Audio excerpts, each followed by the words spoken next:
Düzgün rakamlar.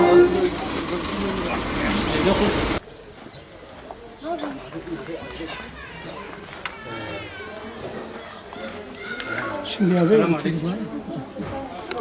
وفترة لكاري ومسلم فذكر به ومهريات عاطفة.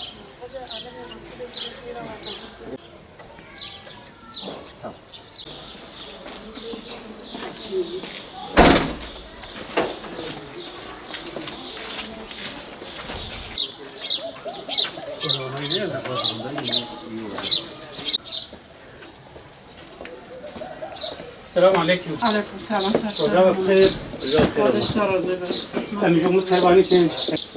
أساس رمضان أم شعر كرستنا كذا إنسان شيخات ما بدنا على كروجي. أم تنين كنا إنسان ويبادر مختار. هذا على خير ومصر. جماعة شو باش إن شاء الله. ما شاء الله هم باش في.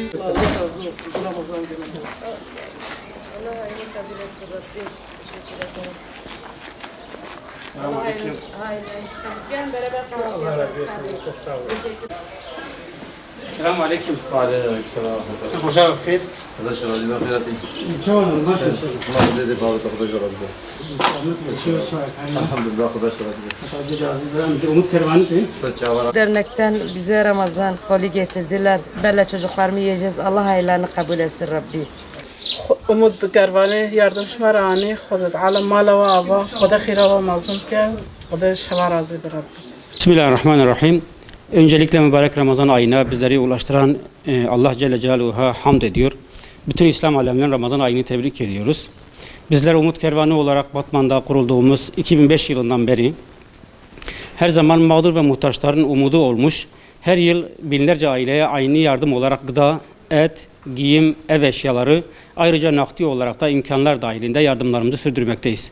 Bugün hem Ramazan ayı olması hem de içinde bulunduğumuz Covid-19 salgın hastalığından ötürü işinden aşından olmuş kayıtlarımıza mevcut muhtaçlara yönelik yardım çalışmalarımıza yoğunlaşmış. İl Valiliğimiz bünyesinde oluşturulan Vefa Sosyal Destek Grubu koordinasyonunda mağdur ve muhtaç 450 aileye sosyal mesafeye riayet ederek gıda kolilerini ulaştırdık. Bu kolimizin içinde temel yaşam malzemeleri olan sıvı yağ, pirinç, bulgur, mercimek, salça, şeker, çay, makarna gibi malzemeler bulunmaktadır. İçine girmiş bulunduğumuz mübarek günlerden hakkıyla istifade etmek gerekir. Yüce Allah bu ayda yapılan hayır hasenatlara 1'e 700'e kadar sevap vermektedir. Peygamber Efendimiz Aleyhisselatü Vesselam da bizlere hitaben yarım hurma tanesi ile de olsa kendinizi ateşten koruyunuz diye buyurmaktadır. Bizler de buradan hayırseverlerden yapacakları her türlü ayni ve nakdi yardımlarını muhtaçlara ulaştıracağımızı belirtiyor. Mübarek Ramazan ayının İslam ümmetinin zor ve sıkıntılardan ve özellikle şu an yaşanan salgın hastalıklardan kurtuluşuna vesile olmasını Yüce Mevla'dan niyaz ediyoruz. Bizlere katkıda bulunan hayırseverlerden Rabbim razı olsun. Mallarını bereketlendirsin inşallah. Herkese hayırlı Ramazanlar diliyoruz.